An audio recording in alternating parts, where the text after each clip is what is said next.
acted and talked and treated women and such, that's how I kind of formed my understanding of manhood. So I needed a lot of healing and all that.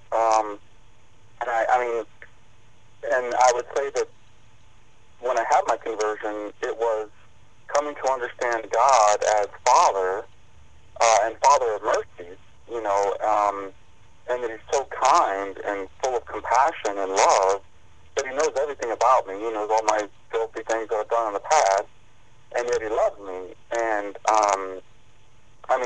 that's, for me, I love to, when I pray, to talk to, Father God in that way, and to know that I'm His Son, incorporated into the sonship of Jesus Christ, and to know that He looks down upon me with fatherly love and blessing.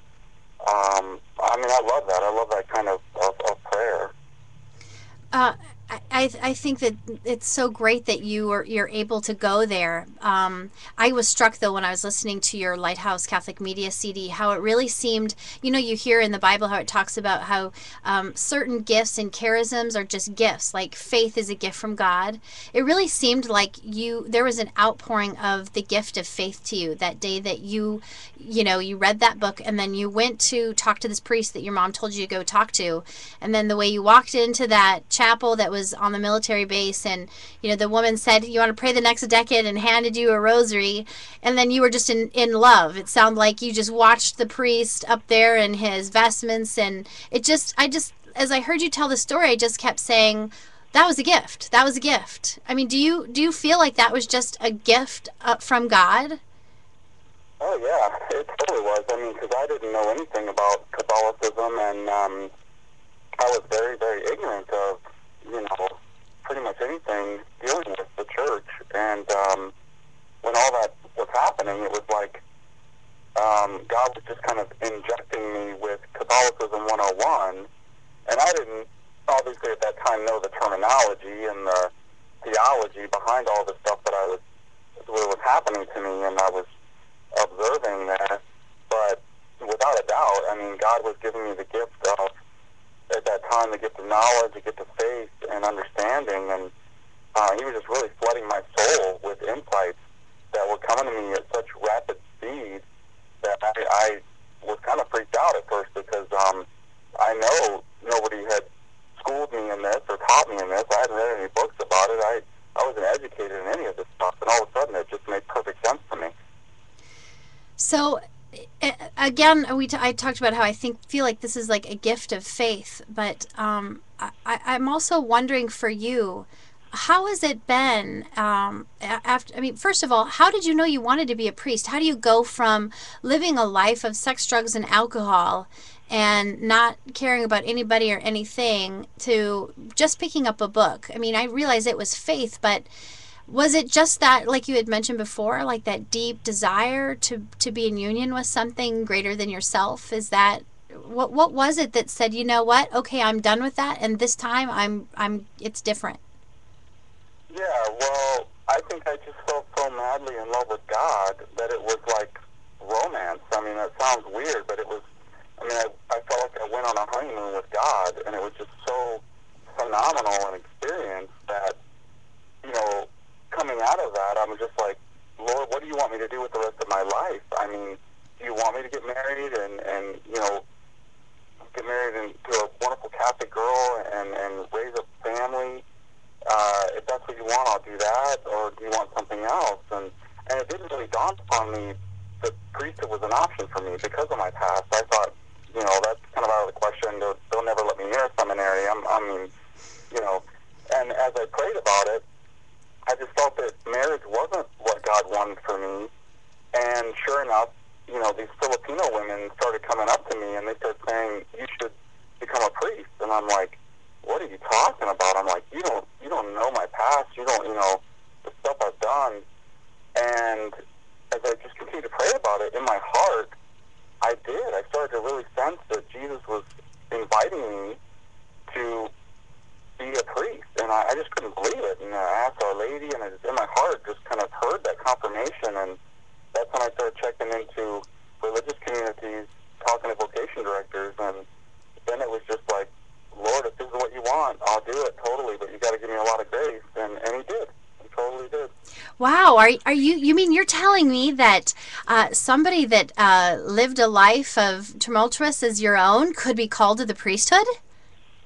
Oh, yeah. I mean, these are crazy times, so God's got to call priests from somewhere, and there's not a whole bunch of Leave It to Beaver households out there anymore. So, I mean, I would say that the majority of men who are in the seminaries today have not lived some heroic youth, in virtue. I mean, that should be the case, but many of them have, partied and lived some pretty crazy experiences, and then God smacks them across the face spiritually. They have a conversion or a reversion. Many of them were raised Catholic, but they fell away or whatever. And you talk to these guys in the seminary, they've come out of this culture of death, and when you grow up in such an environment, even a chair that sits there collects dust. So guys today, they got all kinds of issues that they struggled with in the past, and yet God is calling them and wants them to be priests for a very wounded, generation. Well, it sounds to me that one of the things that makes you such a great priest is that you know the ache, don't you? It sounds like, you really understand that ache, that longing, and that desire to love and to be loved. And I think that is such a beautiful asset, because I think maybe you, better than anyone else, will really be able to express God's merciful and tender heart for everyone, because you tasted it yourself. Can you share with me, before we only have a couple minutes here, you said something very beautiful about a story. You talked about a sucker and a conversation that you had with God about that. Can you share that with the audience? Because I think sometimes people think that their faith light should always be this great feeling that always stays with you. And I think Blessed Mother Teresa was a great example that that's not the case. But share your story, because I found it a very beautiful imagery. Yeah, well, after the honeymoon was over with God, and the feelings subsided, and it was, that aspect of the conversion was over, it was kind of on with the marriage, so to speak. Honeymoons never last forever. Then you got to go into the commitment of perseverance in good times and the bad, and health and sickness, and rich and poor, and all that. And so I really felt God saying to me, I've allowed you to experience my sweetness because you needed it. And it was almost like, his love was sugar sweet, like a lollipop. But it was like he was asking me, do you love me or do you love the lollipop? The sweetness of these experiences. And that's when it dawned upon me, what, I love you. And even if it doesn't feel like this, because this is a valley of tears, I don't want to be a sucker. You know what I mean? I don't want to be one who just thinks that you're only close to me when I feel it or when I feel good, because that's not Christianity. It didn't feel good to be on the cross. And yet we call it Good Friday. So when you go through suffering and hardship and difficulty and pain, that doesn't mean God's not near you or close to you. Actually, it can mean that he's very close to you, and it's a privilege actually to be able to suffer for him. That even makes the angels jealous, and it's a blessing to carry that wedding ring of the cross. And that's what it is. It's a wedding ring that the bridegroom gives to his bride, and our role is to wear it in good times and in bad, and when we don't feel like it, to carry it, and not become a player in the spiritual life, which means to take it off, to take the cross off our shoulders, to take the wedding ring off. The man who takes the wedding ring off his finger is looking for other options. The Christian who takes the cross off of his shoulders is spiritual idolatry and chasing after a false god. And that's, that's the paradox of Christianity, is the cross, and that's its wisdom, and it's brilliant. It is. I remember there's that analogy. Isn't there? There's a story that one of the saints talks about how somebody was complaining about their cross, and they were shown a room of all the crosses they could choose from, and so they chose this very small cross that looked like it wouldn't be too painful to carry. And you know the story, how then it was said, well, that's the one you were given all along. It makes me think that I wonder sometimes when we have these sufferings come our way, if and these difficulties of life, if God didn't at the end, because of course He's free from space and time, had said to us, will you bear this burden for me? Will you bear this suffering? Because if you do, all this good will come from it. You'll be with, because of this cross, you'll be with me in union and communion forever in heaven, and this person will be converted, and this and this.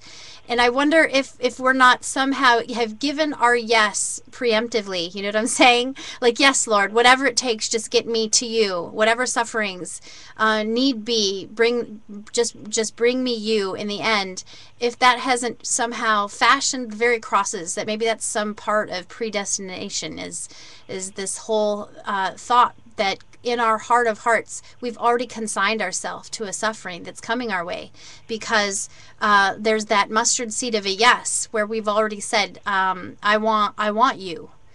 And so there's a mystery in suffering, but I wonder how many of us would bear some of the burdens and difficulties of life if we realized that sometimes they're the very things that shape and conform us to the very vessel we need to be, as Carol Houselander talks about in the Reed of God, from which God wants to pour Himself into, because that vessel will be perfectly formed from which to pour ourselves out of onto the people around us.